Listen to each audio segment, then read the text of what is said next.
அனைவருக்கும் வணக்கம். இது கொங்கு ஜோதிட நிலையம், காடுவெட்டிபாளையம். மேச லக்கணம்.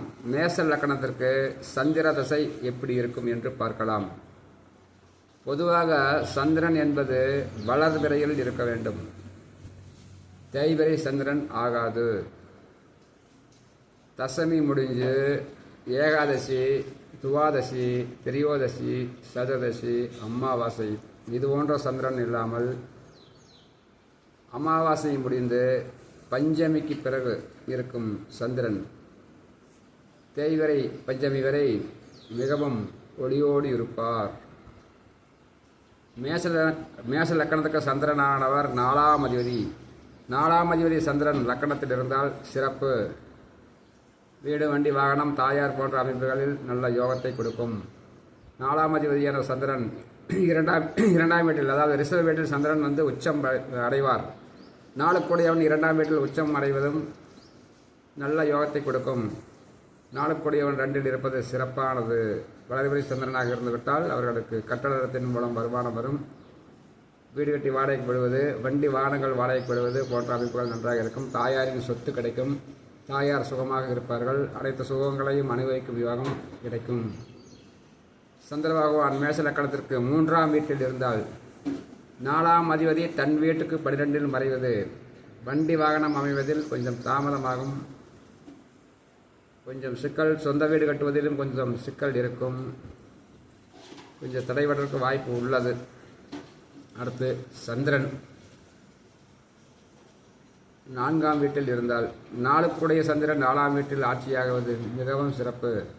வளர்பிறை சந்திரனாக இருந்து மேச லக்கணத்துக்கு 4ஆம் அதிபதி சந்திரன் 4ஆம் வீட்டிலேயே ஆட்சி பெற்றால் சிறந்த யோகத்தை கொடுப்பார். 5இல் சந்திரனும் அதுவும் சிறப்புத்தான். சிம்மத்தில் சந்திரன் நட்பு வீட்டில் நன்றாகவே இருக்கும். அந்த சந்திரனை பொறுத்தவரைக்கும் சனி பார்வை, சனி இணைவு, ராகு கூட இணைவு, கேது கூட இணைவு இப்படியெல்லாம் இல்லாமல் இருக்க வேண்டும். சந்திரன் என்றால் சுபத்துவமாக இருக்க வேண்டும். ஒளி குறைவு ஆகக்கூடாது. சனி இணைந்தாலோ சனி பார்த்தாலோ சந்திரனின் ஒளி மட்டுப்பட்டுவிடும். ராகுவோடு இணையவே கூடாது. ராகுவும் சந்திரனும் இணைந்தால் சந்திரன் கிரகணம் அடைந்துவிடும். கேது கூட இணைந்தாலும் கிரகணம் அடைந்துவிடும். தனித்து சந்திரன் இருந்தால் சுய ஒளியோடு நல்ல யோகத்தை கொடுக்கும். 6இல் சந்திரன். மேச லக்கணத்தை பொறுத்தவரைக்கும் 6ஆம் வீட்டில் சந்திரன் அமைவது ஒரு சிறப்பான அமைப்பு அல்ல. நாளுக்குடையவன் 6இல் அமைந்தால் வீடு, வண்டி, வாகனம், தாயார் போன்ற அமைப்புகள் ஒரு சுமாராகவே இருக்கும். அது ஒரு நல்ல இடம் இல்லை. 7ஆம் இடம். மேச லக்கணத்துக்கு 7ஆம் இடம் என்று சொல்லக்கூடிய துலாம் வீட்டில் சந்திரன் அமைவது சிறப்பு. உங்களுடைய லக்கணத்துக்கு சுப ஒளி ஒழுகும். நல்ல அமைப்பு தான். திசை நன்றாக இருக்கும். திசை புத்திகளில் நன்றாக இருக்கும். மேச லக்கணத்துக்கு 8ஆம் வீட்டில் சந்திரன் பொதுவாக விருச்சிகத்தில் நீசமடைந்து விடுவார். விசாகம் 4ஆம் பாதத்தில் மட்டுமே நீசமடையும். அதாவது விருச்சிகத்தில் 3.20 டிகிரியில் தான் சந்திரன் நீசமடையும். அதிலேயும் ஒரு விதிவிலக்கு. பங்குனி மாதம், சித்திரை மாதம், வைகாசி மாதம் பிறந்தவர்களுக்கு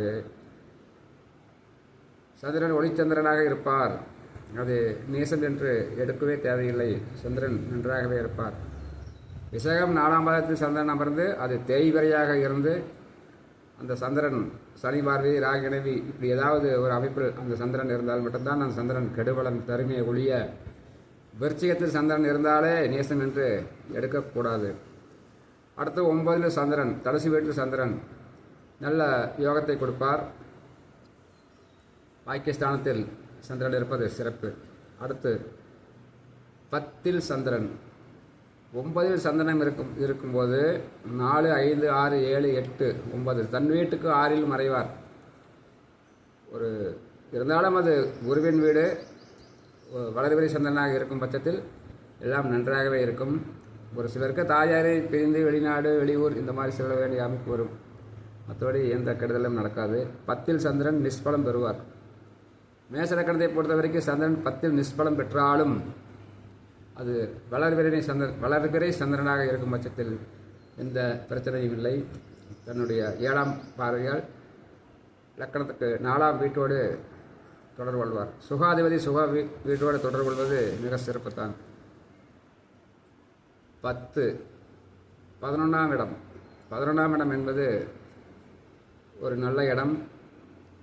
11ஆம் உபஜயஸ்தானம், ஜெயஸ்தானம் என்பதால் 11ஆம் இடத்தில் இருக்கும் சந்திரனும் நல்ல பலனையை கொடுப்பார். வீடு கொடுத்தவன் வலுவாக இருக்க வேண்டும். சந்திரனை பொறுத்தவரை மகர வீடு, கும்ப வீடுகளில் இருந்தால் சனி பகவான் நல்ல அமைப்பில், உச்சம் அந்த மாதிரி அமைப்பில் இருந்தால் சந்திர தசை மிகவும் சிறப்பாகவே இருக்கும். 12இல் சந்திரன், அதாவது மேசலக்கடனுக்கு 12ஆம் வீட்டில் சந்திரன் மறைவது